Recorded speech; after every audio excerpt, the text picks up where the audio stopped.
What's up tout le monde, c'est Spirit et aujourd'hui dans cette vidéo je vais vous expliquer les règles de ma nouvelle série sur Pokémon Noir 2 Infinite Random.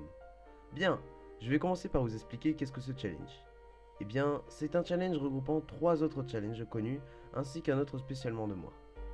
Ces 3 challenges sont le Nuzlocke, le Random ainsi que le Unlock. Voici leurs règles. Le Nuzlocke. Un Pokémon tombe en KO, le reste définitivement.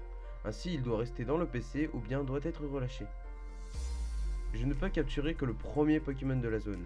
Si jamais je loupe ma capture ou que je mets le Pokémon KO, je n'aurai aucune seconde chance.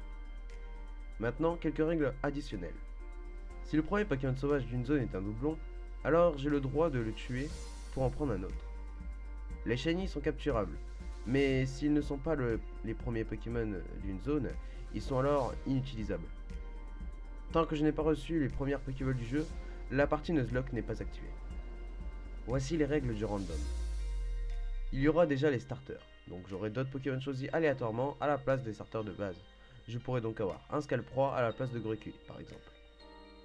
Il y aura aussi les Pokémon sauvages, donc je peux tomber sur, par exemple, un Girafarig sur la route 1. Ensuite, il y aura les Pokémon des dresseurs qui seront aléatoires.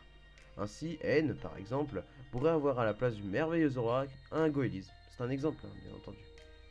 Les talents seront aussi modifiés, donc je peux me retrouver avec un Étourmi avec le talent Isogresse.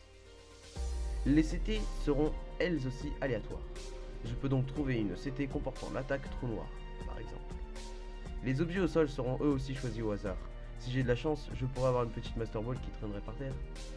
Et pour finir, les Pokémon statiques comme Charchido ou Curem seront eux aussi aléatoires. Mais les Pokémon légendaires statiques seront remplacés par d'autres Pokémon légendaires, comme Darkrai par exemple, et c'est pareil pour les Pokémon normaux. Maintenant, voici la partie Unlock. J'aurai pour le reste de l'aventure des pénalités qui me bloqueront certaines parties du jeu. Pour les débloquer, je dois vaincre un champion d'arène.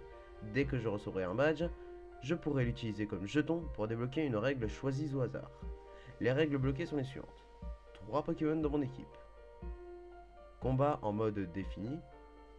Objet de soin interdit en combat, que ce soit PV, PP ou statut. Je ne peux fuir un combat. Une CT interdite. Objet interdit sur les Pokémon. Évolution interdite. Et c'est tout. Bien. Vous connaissez donc les règles primaires de notre challenge. Et oui, il reste encore quelques règles à voir avec vous. Il s'agit du Infinite Random. A la fin de chaque épisode, je devrais jeter un dé qui me permettra de prendre un papier de couleur. Les numéros 1 et 2 me permettent de tirer un papier bleu. Les numéros 3 et 4 me permettent de tirer un papier blanc. Les numéros 5 et 6 me permettent de tirer un papier rouge. Ces papiers de différentes couleurs comportent des caractéristiques spéciales. Les papiers bleus sont des papiers appelés chance. Ils peuvent me permettre d'éviter un mort ou de me donner des objets en plus par exemple. Les papiers blancs sont des papiers appelés vierges. Ils peuvent changer le type de Pokémon que je pourrai capturer au prochain épisode.